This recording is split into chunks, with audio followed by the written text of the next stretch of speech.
안녕하십니까, 박건배입니다. 자, 이번 시간의 주제는 지난 시간에 이어가지고 발전기로 무부하 송전소를 충전할 때 이제 발전기가 자기 여자가 되지 않는 조건식에 대해서 알아보도록 하겠습니다. 자, 본문으로 들어가 봅니다. 발전기가 자기 여자가 되지 않는 조건에 대해서 알아보도록 하겠습니다. 지난 시간에 봤던 그림이죠. 여기서 이제 무부하 송전소를 충전할 때 이제 전기자 전류가 흐르겠죠. 이제 이때 흐르는 이제 전기자 전류는 이제 진상 전류, 우리가 말하는 충전 전류일 것입니다. 이때 발전기의 특성 곡선은 이와 같이 나올 것입니다. 이때 충전 특성 곡선이라고 지난 시간에 이야기를 했죠. 그러니까 이거는 이제 무부하 포화 곡선이 아닌 사실은 부하 포화 곡선에 해당되는 거죠. 부하 포화 곡선에 해당되는 거죠. 이게 이제 여기서 발전기 입장에서는 이제 충전 특성 곡선이 되는 것이죠. 그때 자기 여자가 되지 않는 조건은 어떻게 이제 우리가 만들어졌냐 하면은 이 충전 특성 곡선의 원점, 이 원점에서의 기울기입니다. 원점에서의 기울기는 이렇게 되겠죠. 이 기울기하고 솔로우 리액턴스 특성이죠. IV니까 여기에 기울기는 리액턴스가 될 겁니다. 이때는 이제 무부하 송전소를 충전하기 때문에 이제 우리 리액턴스라고 부를 수가 있죠. 이때 이 리액턴스는 용량성 리액턴스가 되겠죠. 용량성 리액턴스. 지난 시간에 한 번 더 언급했던 것을 반복해서 언급하고 있습니다. 그래서 이 용량성, 솔로우의 리액턴스 기울기가, 이 값이 더 크게 되면, 이 기울기보다, 이 9배보다 더 커지게 되면, 이때는 자기 여자가 발생하지 않는다라고 이야기를 하는 겁니다. 자, 그래서 우리가 지난 시간에 이야기할 때 이 기울기가 이것보다 크다라는 것은 어느 경우에 해당되냐면 단거리 송전솔로인 경우에 해당된다. 즉 C가 작은 경우죠. 자, XC는 오메가 C분의 1이니까 얘가 작은 경우, C가 작은 경우에 얘가 크다라는 거죠. 그래서 이 기울기, 이 원점에서의 기울기, 이 충전 특성 곡선상의 원점에서의 기울기보다 큰 조건이면 자기 여자가 되지 않고, 반대로 이것보다 기울기가 낮은 조건, 자, 요렇게 된다 그러면은, 즉, 이런 경우는 이제 장거리 송전 솔로에 이제 해당되겠죠. 그래서 이런 경우는 이제 자기 여자가 되는 거고, 이때는 자기 여자가 되지 않는다. 그래서 요 조건으로 개발된 식이다라고 보시면 되겠습니다. 요 기울기보다 큰 솔로의 리액턴스 특성을 가지면 자기 여자가 되지 않는다. 그 식으로 이제 우리가 전기에서 만든 식이 자기 여자가 되지 않는 조건식이 되었다라고 보시면 될 것 같습니다. 자, 그래서 이제 여기 값을 한번 비교를 해봅니다. 그래서 여기 값, 요 값하고 요 값의 크기를 비교해서 요게 이 값보다 크도록 이렇게 식을 세운단 말입니다. 그러면 여기서 보세요. 전류 I아페어가 흐를 때 이때의 이제 전압이죠. 전압은 원래 발전기 전압은 여기겠죠. 이렇게 동기 리액턴스를 적용했을 때는 이렇게 됐죠. 여기서의 전압은 이렇게 나오겠죠. 동기 리액턴스에다가 I아페어 이렇게 되겠죠. 그러면 여기 값은 어떻게 되냐면 여기 값은 이렇게 되겠죠. 솔로우 리액턴스가 XC니까 여기의 전압은 XC 곱하기 I가 되겠죠. 자, 그런데 여기 이 9배 조건을 사용했기 때문에 지금 이 값이 아니라 지금 이 값을 쓰고 싶은 거죠. 그래서 이렇게 쓰는 거죠. 요 값은 이 값보다 살짝 크죠. 그래서 뭘 적용하냐면 지난 시간에 우리가 봤던 포화 도를 사용해 가지고 이제 요 부분을 갖다 표현합니다. 그러니까 이 값보다 사실 포화가 됐기 때문에 실질적으로는 이 값은 포화가 되지 않는 값에 해당되지 않습니까? 그러니까 이 값보다 살짝 크죠. 그래서 지금 이 값보다 커지는 거죠. 얼마만큼 크냐면 1 플러스 좀 지고 갈까요? 1 플러스 시그마, 이게 이제 포화도죠. 1 플러스 시그마 배 정도 얘가 이제 좀 더 크게 올라오는 거죠. 즉 포화가 된 만큼 이 값은 살짝 좀 더 크게 된 거죠. 만약에 이제 포화가 안 됐다면 이 값이나 같은 거죠. 사실은 이 값이나 같은 거죠. 그러니까 포화가 된 수준의 값을 고려했을 때 요 값은 이제 포화 값이죠. 우리가 전격 전압 수준에서의 값으로 우리가 결정한 값이기 때문에 우리가 약간 포화가 되어 있다고 보면 이 값하고 지금 같은 값이 되기 위해서는, 이 값이 되기 위해서는 1 플러스 시그마 배만큼 이제 보상을 시켜주는 거예요. 소위 말하면. 그래서 여기가 뭐 한 0.1, 0.2 이 정도 수준이니까 뭐 1.1배, 1.2배 약간 뭐 그 값이 고려가 된 것이죠. 포화도 값이. 네, 그걸 갖다 정확하게 기하학으로 맞춰가지고 이제 이 값을 맞췄는데 여러분들은 그냥 간단하게 이제 포화가 됐으니까, 예, 포화가 된 상황이니까 요 값이 되려면 여기 포화가 되지 않는 값이 되려면 포화도까지 감안해주면 거의 이 값의 근사값이 된다. 이렇게 우리가 이제 해석을 하셔도 됩니다. 자, 어쨌든 이 값하고 이 값을 갖다가 비교하면 되겠죠. 이 값하고.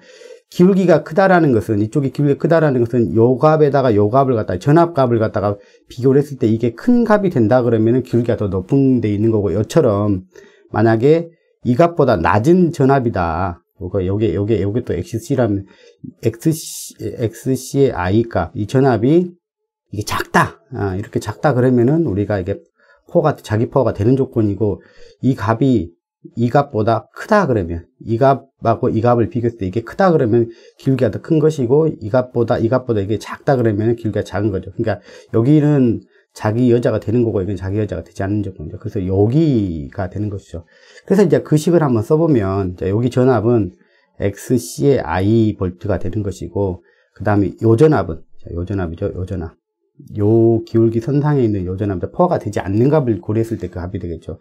그 값은 동기 리액턴스의 전류 값에다가 여기다가 이제 포화가 되는 조건의 값이기 때문에 여기다가 이걸 갖다 감안해 준다는 얘기죠. 이만큼 1 플러스 시그마, 즉 포화도 값을 감안해 주면 여기 값이 될 거라고, 근사적으로 그렇게 된다고 이렇게 보시면 돼요. 그랬을 때 이 값의 크기가 여기가 큰 조건이 포화가 되지 않는 조건이다, 이렇게 보시면 되겠습니다. 자, 그래서 이 식을 갖다가 이제 정리한 게 여기입니다. XCI, 여기 값이 있죠. 요 전압하고 요 전압의 크기를 갖다 비교했을 때 요게 더 크면 된다는 얘기죠. 동기 리액턴스의 전류값. 자, 보통 어떤 책자들 보면 동기 리액턴스를 갖다가 XD로 이렇게 표시를 해놓은 그런 부분들도 있죠. 이제 그 부분은 제가 왜 이렇게 표현을 하는지에 대한 이야기는 이제 제일 뒤에다가 여러분 자료로 넣었으니까 그거 한번 보시면 될 것 같습니다. 1 플러스 시그마, 이게 맞죠. 그러면 여기가 같은 전류니까 여기랑 나눠도 상관없죠. 그래서 요렇게 계략적으로 쓸 수가 있다는 얘기예요. 조건식이 XC가 1 플러스 시그마의 XX 동기 리액턴스고, 이거는 여기는 발전기의 동기 리액턴스가 되는 거고, 이거는 솔로의 리액턴스죠.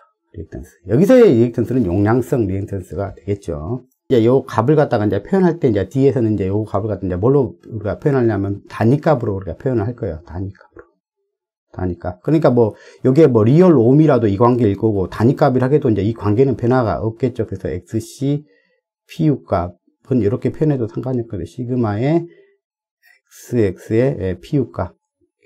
단위값. 뒤에서 이제 이 식을 갖다 변형할 때 이 단위값을 사용하니까 요 관계는 그대로 유지가 된다라고 보시면 될 것 같습니다. 포화도는 뭐 지난 시간에 좀 이야기를 했으니까 무부하 포화곡선 상에서 여기하고 여기 B가 이제 포화도가 되는 것이죠. 자, 그래서 자기 여자가 되지 않는 식을 갖다가 한번 저 조건 식에 이제 만족하는 식을 갖다가 이제 좀 더 한번 만들어 보는 거죠. 우리가 이제 요런 단상 등가율을 한번 만들어 볼 필요가 있어요. 여기가 이제 발전기 측이고, 이제 여기가 승합 변화기 측이 되고, 이제 송전솔로가 되겠죠. 그래서 이제 단상분만 가지고 이제 회로를 만들어 놓은 거예요. 여기가 이제 동기 리액턴스고요. 자, V1, V2, 그 다음에 여기는 이제 무부하 송전솔로의 이제 리액턴스가 되겠죠. 요게 이제 우리가 중요한데, 이제 요걸 갖다가 이제 발전기 측으로 뭐냐면 다시 환산해 주는 거예요. 그러니까 이게는 변압기를 두고 있기 때문에 요것을 이제 1차 측으로 이제 환산을 해야 될 그런 값이다라고 생각을 하시면 되겠습니다.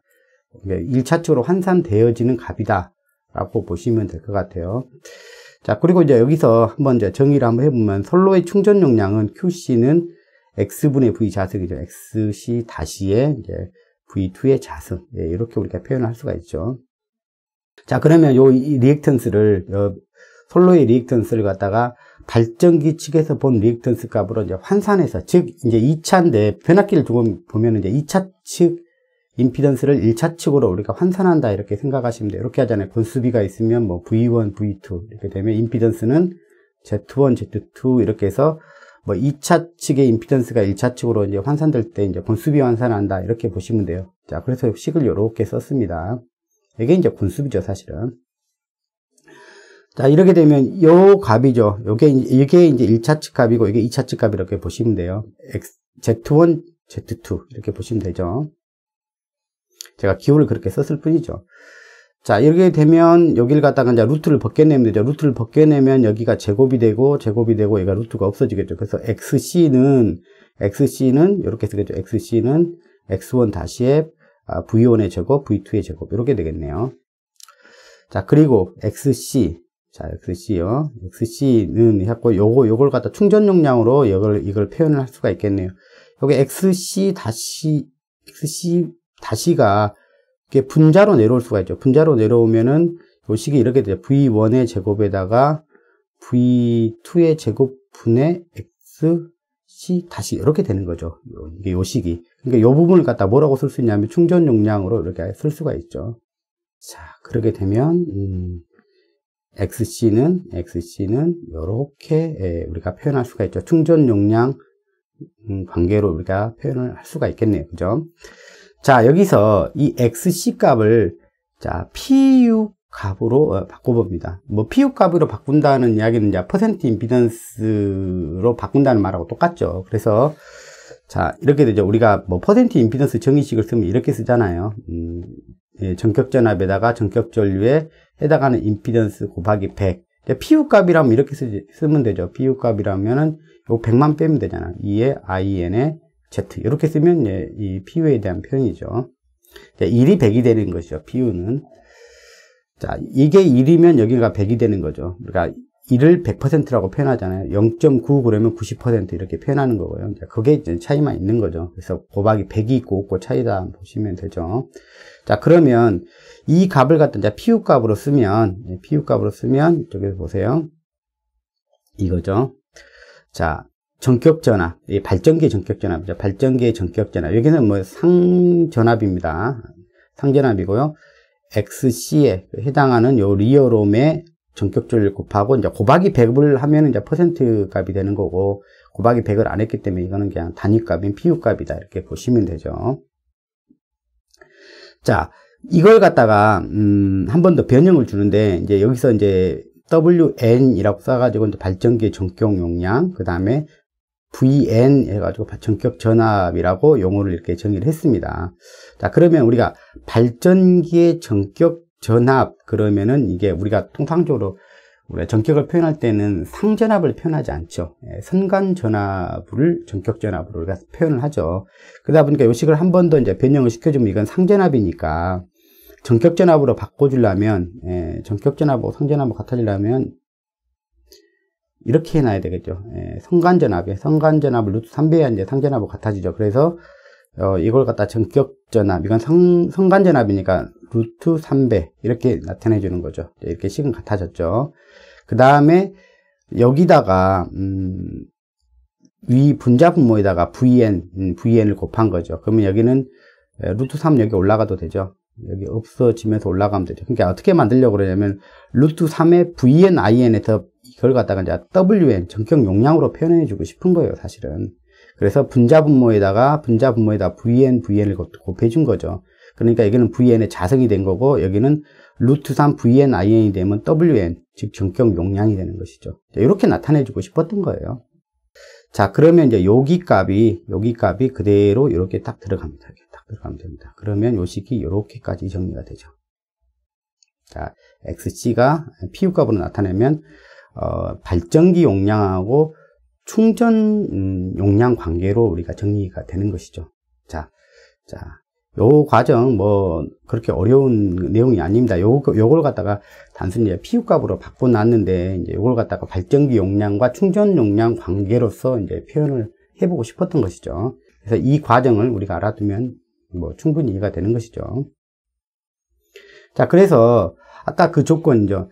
자기 여자가 되지 않는 조건식은 여기는 또 PU 값, 여기도 PU 값이에요.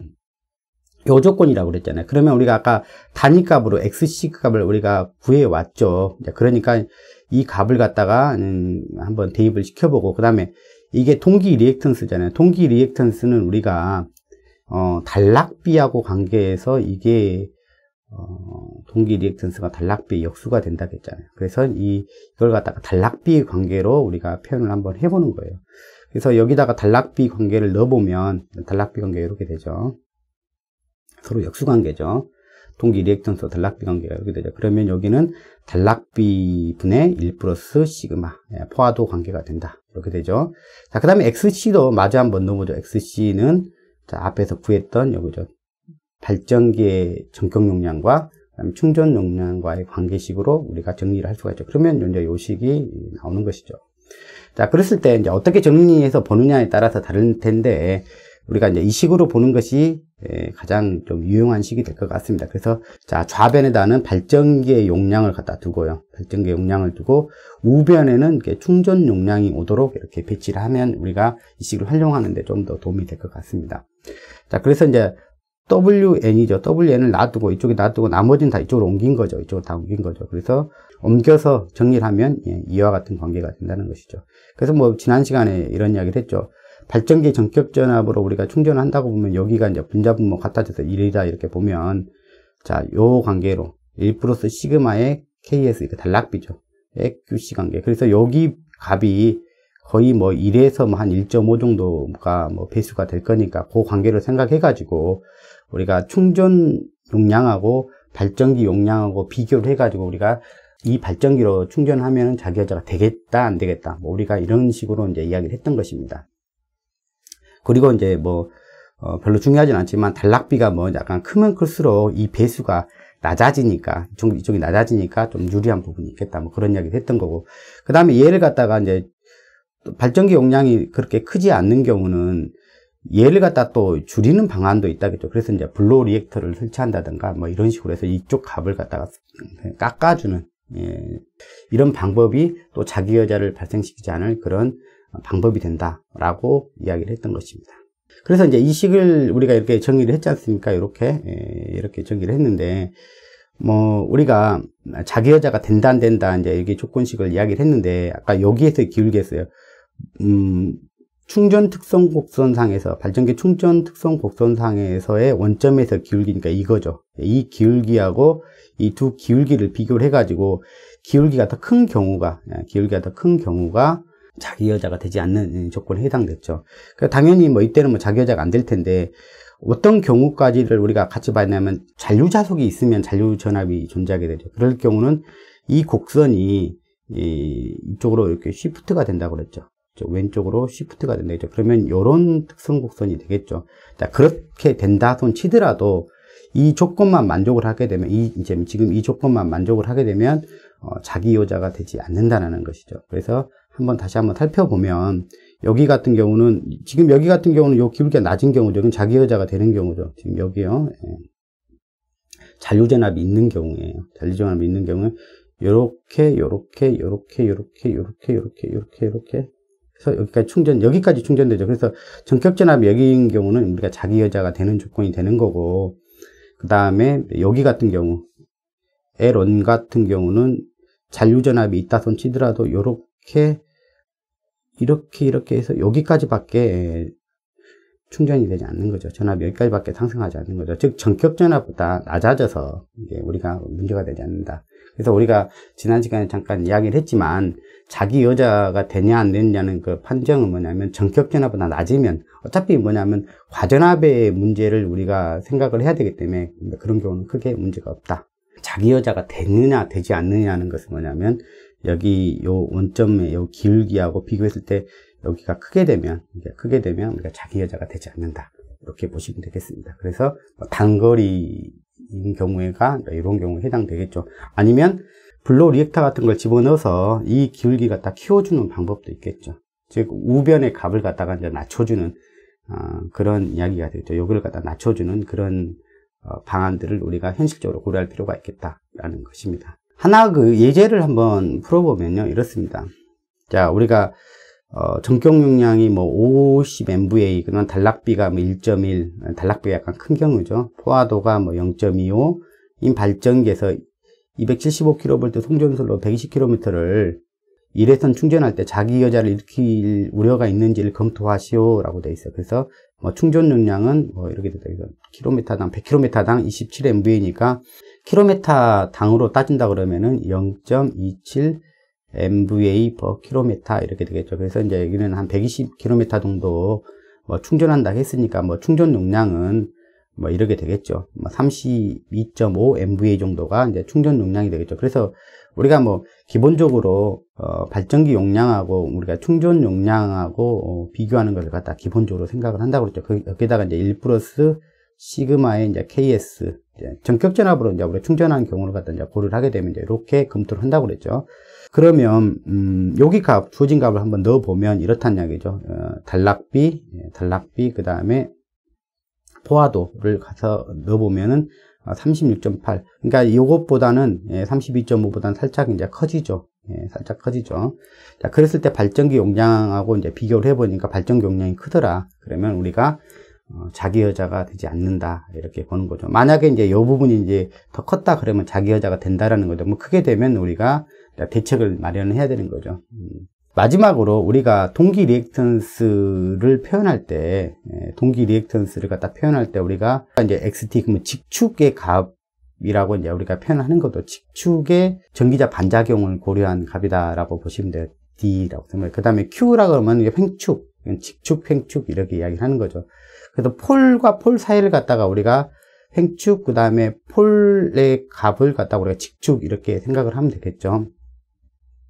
이극기라고 하면 우리가 좀 편리하게 좀 생각을 할 수 있을 것 같아요. 예를 들어서 자 이렇게 돼 있다 그러면 여기가 N극이고 S극이다 그럼 여기가 그냥 직축이다 이렇게 생각하면 되고요. 그 다음에 여기가 이제 횡축 이렇게 생각을 하면 될 것 같습니다. 자 그랬을 때 여기가 이제 직축이 되고 이제 그 폴과 폴 사이가 이제 횡축에 해당되는 것이죠. 보통 이제 원통형 발전기 같은 경우, 원통형 이제 회전자를 가지고 있는 발전기 같은 경우는 이제 크게 상관이 없는데, 이제 돌굽기인 경우는 횡축 반작용과 횡축 전기자 반작용과 이제 직축 전기자 반작용의 차이가 좀 나죠. 왜 그러냐면 여기 사이에 이제 공국 사이가 여기 이제 직축하고 여기에 이제 횡축 여기 부분하고의 이제 공국의 차이가 굉장히 많이 나죠. 여기는 굉장히 가깝죠. 여기는 굉장히 가깝죠. 여기는 직축은 굉장히 가까운데 여기는 굉장히 멀게 되죠. 여기 돌굽기는 이렇게 감아야 되니까 이제 이 부분이 생길 수밖에 없죠. 근데 이제 원통형 같은 경우는 이제 대부분 횡축과 직축이 이제 공국이 이제 거의 비슷한 상황이 되죠. 그러니까 크게 이제 구분할 필요가 없는데 이제 돌굽기인 경우는 횡축과 직축의 전기자 방작용은 좀 구분이 될 필요가 있죠. 그래서 Q축의 공국하고 D축의 공국을 비교를 하게 되면 당연히 Q축이 공국이 크죠. 공국이 크다라는 것은 뭐냐면, 이거는 고정자라고 생각하시면 되고, 이거는 이제 회전자라고 보시면 돼요. Q축이 공국이 크다라는 것은 자기 저항이, 그죠? 자기 저항이 이쪽보다 이쪽에 비해서 이쪽이 상당히 클 수밖에 없죠. 자, 그러게 되면 전기자 반작용의 영향도 여기는 자기장 영향을 갖다 많이 줄 수가 없죠. 왜냐하면 자기 저항이 크기 때문에 이쪽으로 자기 저항이 큰 쪽으로는 우리가 자석이 잘 못 가는 그런 그게 바로 이제 자기 저항의 오매 법칙 특성이죠. 그래서 이쪽에 자기 저항이 매우 크고 이렇게 작기 때문에 전기자 반작용 입장에서 보면 영향력을 크게 미칠 수가 없죠. 그래서 이 전기자 방향, 직축 전기자 반작용이 Q축 전기자 반작용보다 이렇게 영향을 크게 작용한다. 그래서 보통 이제 횡축 같은 경우는 직축에 비해서 한 0.5에서 0.8배 정도 수준으로 작은 영향력을 발휘한다. 이렇게 이야기를 하고 있습니다. 그래서 이제 우리가 동기 리액턴스를 갖다가 이제 표현할 때 우리가 X라고 이제 표현하는데 주로 이제 XD로 이제 대신해서 표현하기도 한다는 얘기예요. 이게 직축에 대한 영향력이 이제 크기 때문에 XD로 이제 우리가 문자화 시켜서 많이 표현한다. 이렇게 보시면 될 것 같습니다. 그러니까 그 전기자 반작용 리액턴스를 표현할 때, X라고 표현하고 XD라고 표현하는 경우도 있는데 그런 경우는 뭐 이런 경우를 고려해서 쓴 표현이다 정도로 보시면 될 것 같습니다. 자, 다음 시간에 뵙겠습니다. 감사합니다.